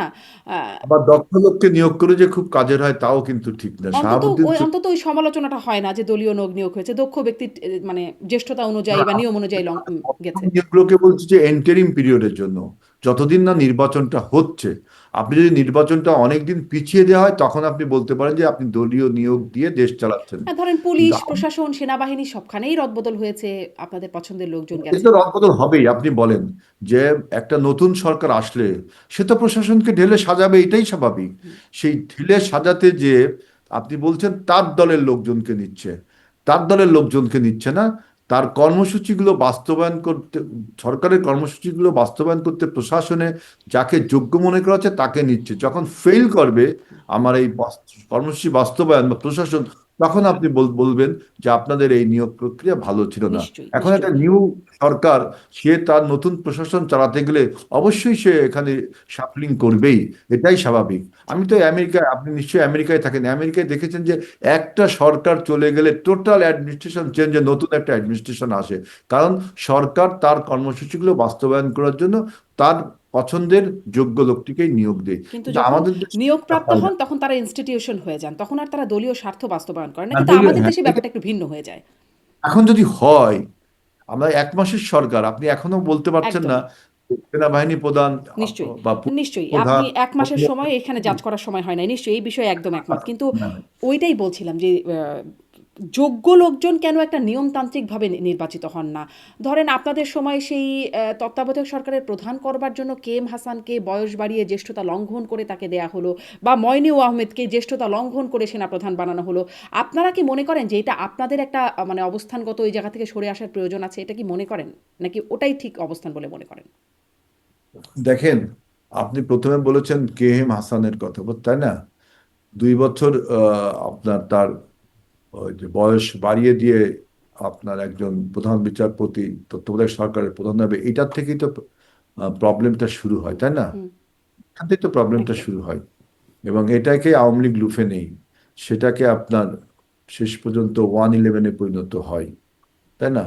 আর মইনু আহমেদের কথা যেটা বলছেন, যে জ্যেষ্ঠতা লঙ্ঘন করা হয়েছে কিনা ইতিহাসটা আমার আসলে জানা নেই। হুম। আমি তখন ছাত্র নেতা ছিলাম। আমি আমি তো এখন দেখছিলাম আর কি, বেশ কয়েকটা গণমাধ্যম, বিবিসি সহ বেশ কয়েকটা গণমাধ্যম খুলে দেখছিলাম যে জ্যেষ্ঠতা লঙ্ঘন করেই আসলে নেওয়া হয়েছে। এমনকি দেখেন, সেনাবাহিনীর কর্মকর্তাদের সাথে কথা বলছিলাম। সেনাবাহিনীর হুম, কারণ আছে যেটা আমাদের সিভিল নিয়মের সাথে মানানসই না। যেমন ওদের একটা ব্যাচের উপরে একটা পর্যায়ে দেখলাম, একটা র্যাঙ্কের পরে যদি তিনি একটা প্রমোশন না পান তাহলে অবসরে চলে যান, তাই না? খুব সম্ভব ব্রিগেডিয়ার বা এখান থেকে হবে। হুম। ব্রিগেডিয়ারের পর উনি যদি মেজর জেনারেল, এখন তো ব্রিগেডিয়ার জেনারেল হয়েছে, না হতে পারেন পরপর 2 বার, তখন তিনি অবসরে চলে যান। ওদের প্রমোশনটা হয় আপনার সে যে প্রমোশনটা পেলো কিনা, তারপরে তার চাকরির উপর নির্ভর করে। সেনাবাহিনীর নিয়মটা আসলে সিভিল নিয়ম থেকে অনেক ব্যতিক্রম। সুতরাং তখন কিভাবে হয়েছেন উনি, নিশ্চয়ই কোনো আইন, নীতি, নিয়ম মানে করেই জ্যেষ্ঠতা হয়েছে। লঙ্ঘন, মানে সেই লাইনে যারা ছিলেন সেই লাইনটা লঙ্ঘন করে তাকে জ্যেষ্ঠ যে ব্যক্তি তিনি যদি প্রমোশন পাওয়ার যোগ্য না হন, সেনাবাহিনীতে কিন্তু এটা হুম, আছে, জ্যেষ্ঠ যে ব্যক্তি তিনি প্রমোশন পাওয়ার যোগ্য না, হয়তো আপনি বলছেন প্রমোশন পাওয়ার যোগ্য, আমি বলছি প্রমোশন পাওয়ার যোগ্য না। একটা বোর্ড বসে প্রমোশনের জন্য, সেই জ্যেষ্ঠ ব্যক্তিকে প্রমোশন দেওয়া হয়নি বিধায় 3য় নম্বর বা 2য় নম্বর যিনি ছিলেন তিনি প্রমোশনটা পেয়ে গেছেন, এবং তখন তার চাকরি আর থাকে না। এটা সেনাবাহিনীর নিয়ম, আমি যতদূর জানি, সিভিল ল মতো না এটা। এটা কি একটু বলবেন? মানে মানে আপনাদের কি মনে হয় ১/১১ নিয়ে এত আলোচনা। ১/১১-তে বিশেষ করে বর্তমান প্রধানমন্ত্রী তারেক রহমান এবং তার ভাইয়ের উপর যে নির্যাতনটা হলো, মানে আপনাদেরই তো সেই সময় এই লোকগুলো তো মোটামুটি পছন্দের লোক ছিল, বা যদি বলি এই যে যাকে এখন গ্রেপ্তার করা হলো মাসুদ উদ্দিন চৌধুরী, তিনি সম্পর্কে মামা হন তারেক রহমানের। তিনি কেন মানে এই নির্যাতনের কলকাঠিটা নাড়লেন? কেন এই নির্যাতন করলেন? তিনি সম্পর্কে মামা হন, এই তথ্যটা আপনার কাছে সঠিক না। তিনি সাইদ ইস্কান্দারের ভাইরা ভাই, খালেদা জিয়ার তাহলে আপন মামা, ভাই সাইদ ইস্কান্দার। তাহলে মামা হয়। মানে আপনার এই এই এই এই সম্পর্ক দিয়ে তো আপনিও আমার আত্মীয় হন, বা আপনি যে কোনো লোকের সাথে, যে মুসলমান মাতৃ ভাই ভাই, এই ইকুয়েশনে সবাই আমরা আত্মীয় স্বজন, না, কিন্তু ভাই এটাতে ভাই, একটা তাই না? সম্পর্ক তো হয়, তাই না? যে আহ, এখন আমার মামার ভাইরা ভাই, তিনিও আমার মামা, এই এইটা তো আপনি প্রচলিত অর্থে বলতে পারেন কিছু, কিন্তু তাৎপর্যপূর্ণ ভাবে কি ঠিক মামা হবেন কেন? হ্যাঁ, মামার ভাইরা ভাই, মানে বোঝেন কত দূরে রাখ। এখন এইগুলোকে আপনি এইভাবে আপনি ইকুয়েশন করলে সবাই সবার আত্মীয় স্বজন হয়ে যাবে। ওই যে বললাম ইখওয়ানে মুসলিম, হুম, হুম, ব্রাদার মিল্লাত, আমরা সবাই মুসলমান না, সবাই ভাই ভাই, হুম। এই তো এটা আমাদের মামা বংশধর, ভাগ্নে। বংশধর। এই এই এই তত্ত্ব দিয়ে আপনি, আপনি ডিরেক্ট মামা, কাউকে মামা ডাকা এক জিনিস না। আমার আমার জেনুইন মা আর কাউকে মা ডাকলাম, এটা একটা এক না, এক জিনিস না, এটা এক জিনিস না। মা তো মাই, মামা তো মামাই, চাচা তো চাচাই। এখন চাচার অমুক তমুকের তমুক, তিনিও আমার চাচা, এইভাবে অঙ্ক কষে বললে তো আপনার আত্মীয়তার বন্ধন আপনি, তাহলে সারা বাংলাদেশের মানুষ সবাই সবার আত্মীয়। আচ্ছা, কিন্তু মানে আত্মীয়তা আসলে তো আমি বলছি হয়। যে আত- সে যে সে যখন যে নবম ডিভিশনে জিওসি হয়েছিল, নিশ্চয়ই তিনি তার কোয়ালিটি দিয়ে বা যে নিয়ম কানুন দিয়ে তিনি হয়েছিল, হওয়ার পরে তিনি যে বাংলাদেশ বিরোধী যে ষড়যন্ত্র ছিল 1/11-এ, যে বাংলাদেশ বিরোধী যে ষড়যন্ত্র, সেই ষড়যন্ত্রে তিনি পাঠ হয়ে গিয়েছিল। এখানে মামা ভাগ্নে চাচা ভাতিজার কোনো বিষয় না, এটা ষড়যন্ত্রের একটা পাঠ হয়ে যাওয়া, তাই না? মানে এই আসলে এর এর পেছনে আর কোনো কারণ নাই, মানে আপনাদের বোঝার মতো কোনো। আপনার বাংলাদেশ বিরোধী যে ষড়যন্ত্র, সেই ষড়যন্ত্রের বিরুদ্ধে তিনি অংশ হয়েছিলেন। এখন তিনি কার আত্মীয় এটা কিন্তু ইম্যাটেরিয়াল। এবং আপনাকে তো বললাম তিনি কারো আত্মীয়, তিনি অন্তত প্রেসিডেন্ট জিয়াউর রহমানের পরিবারের আত্মীয় ছিলেন না। মানে বেগম জিয়া পরিবারের আত্মীয় তো ছিলেন। এখন আমি তো বললাম যে মামার ভাইরা ভাই, এখন দেখবেন যে ভাইরা ভাই হয়তো চাচাতো বোন বা মামাতো বোন বা খালাতো বোন, অন্য কিছু হতে পারে, আমি এগুলো জানি না। বক্তব্য হলো যে মামা ইজ মামা, আপনি আরেকজনকে মামা ডাকবেন, আচ্ছা, মামা না। আচ্ছা। না, আমরা মামা আসলে হলে এরকম কি করে একটু ষড়যন্ত্র করতে আমরা পারে না, এটা কিন্তু ঠিক না। দেখেন, মামা হলেই কি ষড়যন্ত্র করতে পারে না, নিশ্চয়ই পারে। এটাও কিন্তু ঠিক।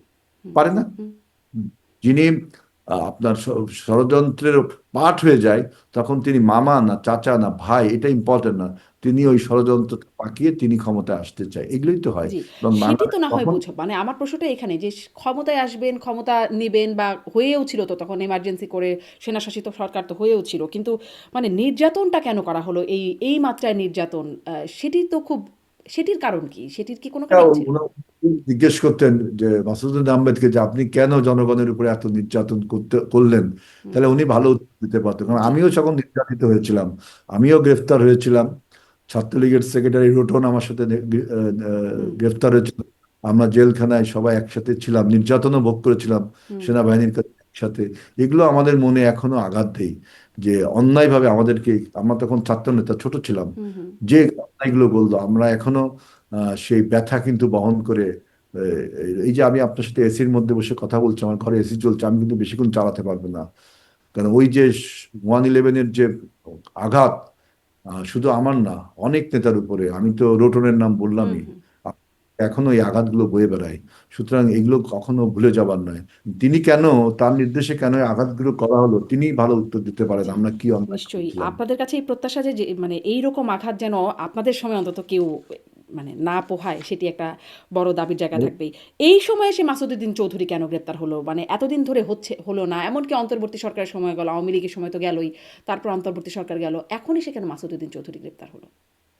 আমি পত্রিকায় যেটা দেখলাম যে তিনি কোনো একটা আদম ব্যবসার সাথে তো আগের কথা, বহু জড়িত, আগের কথা। মানব পাচার, মানব পাচারের সাথে জড়িত একটা মামলায়। এখন আপনাকে আরো অপেক্ষা করতে হবে যে আসল রহস্য কি, শুধু এই মানব পাচার না আরো কোনো কোনো কিছু আছে। তবে এটা আমি বলতে নির্দ্বিধায় বলতে পারি যে 1/11-এর ফলে তিনি দেশের যে সর্বনাশ করেছিল, দেশকে যে 17 বছরের বা 18 বছরের স্বৈরাচার উপহার দিয়ে গিয়েছিল, মাফিয়া উপহার দিয়ে গিয়েছিল, এই জন্য তার বিচার হওয়া উচিত। এবং হুম। আমার প্রিয় ছাত্র নেতাদেরকে যেভাবে অত্যাচার করেছিল, সব ছাত্র নেতাদেরকে কিভাবে অত্যাচার করেছিল, এটা মানুষের উপরে মানে আঘাত করেছিল। এরকম যে কারণটা হচ্ছে 111, মানে মানে অজুহাত যদি নাও বলি, কারণ যে কারণে গ্রেপ্তার হচ্ছেন এটি হচ্ছে 111, কিন্তু থিওরিটিক্যালি বা খাতা কলমে দেখানো হচ্ছে আদম পাচার। এটা আপনাকে আরো অপেক্ষা করতে হবে, আপনাকে আরো রিপোর্টগুলো যখন আমরা পূর্ণাঙ্গ পাবো। হুম, কারণ আমি তো সরকারের বা কোনো ডিপ স্টেটের লোক না, আমি আপনার মতোই একজন আমজনতাই ধরতে পারেন, যদিও আমি এমপি। কিন্তু আমি পত্রিকায় দেখেছি যে মানব পাচারের সাথে জড়িত ছিল এবং কিছু বিশৃঙ্খলার সাথে, মানে ইকোনমিক করাপশনের সাথে জড়িত ছিল। এখন আপনাকে আরো অপেক্ষা করতে হবে যে আসলে আরো কি কি বিষয়, তখন একটা পূর্ণাঙ্গ চিত্র আপনাকে দেওয়া যেতে পারে। জি। শেষ প্রশ্নে আসি একটু, যে জ্বালানির বিষয়টা সেটি এখন খুব একটা হাইপ তুলছে বাংলাদেশে। কারণ সরকারের পক্ষ থেকে বলা হচ্ছে, জ্বালানি মন্ত্রী বলছেন যে যথেষ্ট তেল মজুদ আছে, জ্বালানি মজুদ আছে। সড়ক পরিবহন মন্ত্রী বলছেন কোথায় তেল নাই আমাকে জানান, আমি তেল দেবো আমি, এরকম কথা ভাইরাল হচ্ছে। কিন্তু আবার পাম্প থেকে জানানো হচ্ছে তেল নাই বা মানুষ তেল পাচ্ছেন না। এই অনাস্থার জায়গাটা কিভাবে দূর হবে বা এটা আসলে কতদিন চলবে এরকম? দেখেন, আমি এখানে বলতে চাই, বাংলাদেশে কিন্তু কথা মানার রাজনীতি, এটা একটা বহুল প্রচলিত শব্দ, অনেকে অনেক কথা বলে। আবার বাংলাদেশের মানুষ যে হুজুকে, হুজ্জতে বাঙালি, একটা কথা আছে, ওই যে বিচারপতি হাবিবুর রহমানের একটা বই আছে, হেকমতে চীন হুজ্জুতে বাঙালি। মানে চীনারা হেকমত জ্ঞান দিয়ে কাজ করে, আর বাঙালি হলো হুজ্জত। আপনি দেখেন যখন ইরান যুদ্ধ, আমেরিকা এবং ইসরায়েল যুদ্ধ বেঁধে গেল, প্রথমে 1 মাসের যুদ্ধ জুন মাসে একটা হলো, এরপরে এখন আবার যুদ্ধ হলো আজকে প্রায় 1 মাস, তাই না? হুম, এই যুদ্ধ শুরুর অজুহাত দিয়ে কিন্তু আপনি যে কোনো সরকারকে দেখবেন, এই বিএনপি সরকার, এই বর্তমান তারেক রহমানের নেতৃত্বে সরকার ব্যতীত অন্য যে কোনো সরকারকে দেখবেন, যুদ্ধের অজুহাত দিয়ে সাথে সাথে দাম বাড়িয়ে দিয়েছে। ইউক্রেন যুদ্ধের সময় আমরা দেখেছি, হুম, ইউক্রেন যুদ্ধের প্রভাব বাংলাদেশে পড়তে না পড়তেই জিনিসপত্রের দাম বেড়ে গেল এবং বলা হলো যে ইউক্রেন যুদ্ধের প্রভাব। হুম, কিন্তু আপনি দেখেন যে আমরা এই ইরান যুদ্ধের ফলে তেলের দাম কিন্তু বৃদ্ধি করা হলো না, কারণ পূর্ব নির্ধারিত মূল্যে তেল কেনা ছিল এবং সেই তেল আমাদের মজুদ ছিল, প্রায় 1 মাসের মতো তেল মজুদ রাখার সক্ষমতা আমাদের সরকারের রয়েছে, মানে যে কোনো সরকারের রয়েছে আমাদের এই দেশে। যে 3টা ডিপো আছে, পদ্মা, মেঘনা, যমুনা, এই ডিপোতে তেলগুলো মজুদ করা, অনেকে বলে 45 দিন, অনেকে বলে 1 মাস, আমার মনে হয় 1 মাসের বেশি মজুদ করা যায় না। সেই তেলটা আমাদের রয়েছে। এখন যেহেতু একটা হুজুগ তুলেছে যে তেলের স্কারসিটি হবে, তেলের ক্রাইসিস হবে, তেলের দাম বাড়বে, এতে মানুষ আপনার হুমড়ি খেয়ে পড়লো আপনার এই বিভিন্ন তেল ডিপো আবার পাম্পগুলোতে, তাই না? তখন আমরা এখানে রেশনিং ব্যবস্থা করলাম একটা, এবং একটা পার্সিমনি, একটা মিতব্যয়িতার একটা চেষ্টা করা হলো। এখন যেটা বলা হচ্ছে যে মন্ত্রী মহোদয় বলছেন তেল আছে, আমাদের যে 1 মাসের রিজার্ভের হয়তো আপনার 10-12 দিনের তেল খরচ হয়েছে, তাই না?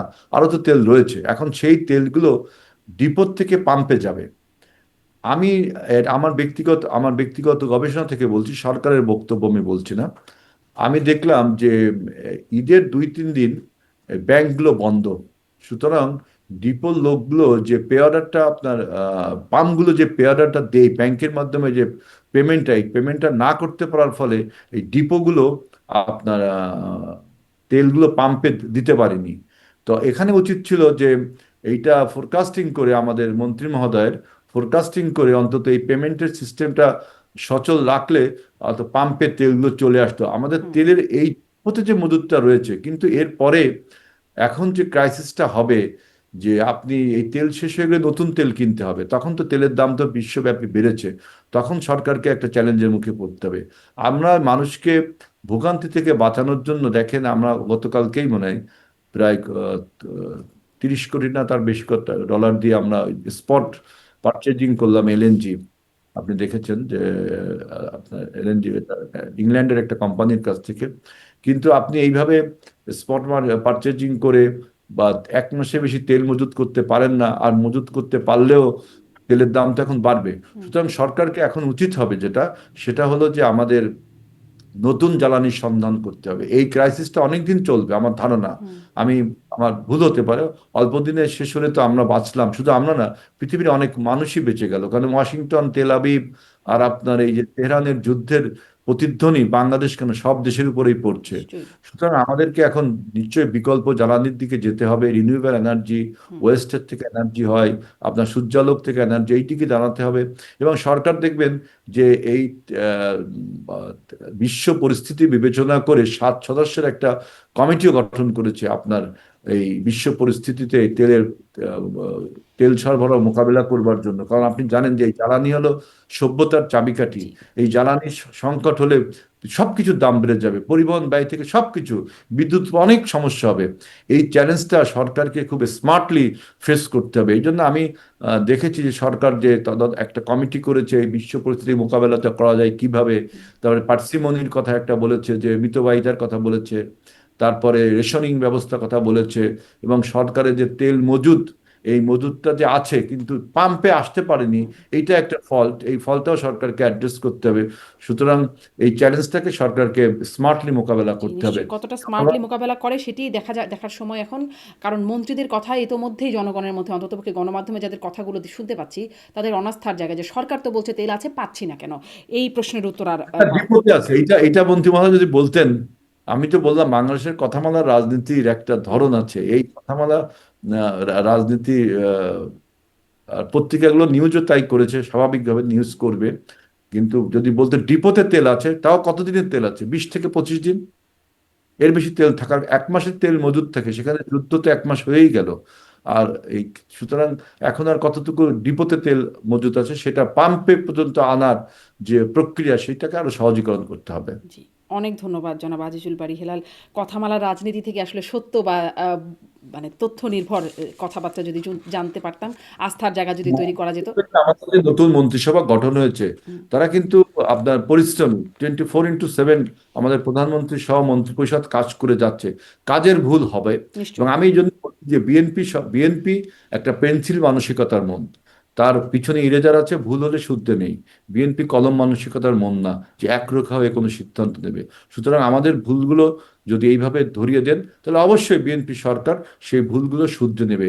এভাবেই গণতন্ত্র সচল হবে। জি, নিশ্চয়ই। অনেক ধন্যবাদ। ভুল ধরিয়ে দেওয়ার সেই জায়গাটাও যেন মুক্ত থাকে, অবারিত থাকে, সেই জায়গাটাই মানে অতীতে অনেক ঝামেলার সম্মুখীন হতে হয়েছে অনেকেই, ফলে এই একটা আমাদের বিষয়। প্রধানমন্ত্রীকে নিয়ে অনেকে কার্টুন করেছে, অনেকে কথা বলেছে। আমাদের প্রধানমন্ত্রী কিন্তু আসলে সাধুবাদ জানিয়েছে, কারণ তিনি গণমাধ্যমের এই বক্তব্যগুলোকে তিনি বেশি বেশি করে চায় যাতে ভুলগুলো শুধরে নিতে পারে। তিনি কখনো গণমাধ্যম বিরোধী কোনো কথা বা কাজ করেন না। তার বিরুদ্ধে যে আপনার কার্টুনগুলো আঁকা হয়েছে তাকে নিয়ে, তার বিরুদ্ধে না, হুম, সেই কার্টুনগুলো প্রশংসা করেছে। হুম। সুতরাং এটাকেও আপনাকে মূল্যায়নে আনতে হবে যে আপনারা যত কথা বলবেন ততই আমাদের ভুলগুলো শুদ্ধ নেওয়ার জন্য সহায়ক হবে। অনেক ধন্যবাদ। অনেক ধন্যবাদ জনাব আজিজুল বারী হেলাল। অনেকটা সময় আপনার সাথে কথা বললাম। ধন্যবাদ যুক্ত হবার জন্য। ধন্যবাদ। দর্শক, আপনাদের সবাইকে অনেক অনেক ধন্যবাদ।